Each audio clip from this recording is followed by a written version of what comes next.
So, nandito kami ngayon sa Baguio at grabe, ang lamig dito. At kasama nga namin yung... Ano ba?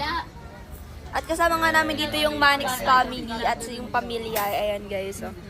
Dadan. At Erika, ano pakiramdam mo?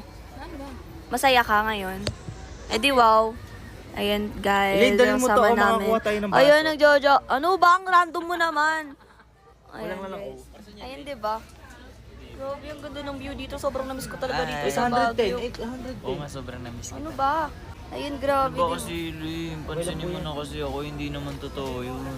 Pag-explainin mo kasi ako. Siya yung lumapit sa akin, idol niya raw Ingay tayong ng dalawa. bangaw. May bangaw na nag-iingay. Kaya mo naman ako ba? Boy, tumigil ka nga. Tumigil ka Kaya na. mo kasi maniwala sa akin. Wala na yan. May kausap yan. May kausap niya. Wala yan. Ano? May kausap yan. May kausap talaga siya? Nakita mo din para may kasama siya? Ang gastos ko to. Ano yun? Paano yun? Ikaw, kung di ka maniniwala sa akin, hindi naman kita pipiliin. Totoo yun. Ano ba, huy? Isa ka pa. Bakit sino naman eh? Sinungaling kayo, pare-pareho kayo Kailangan ko muna sinungaling. pala.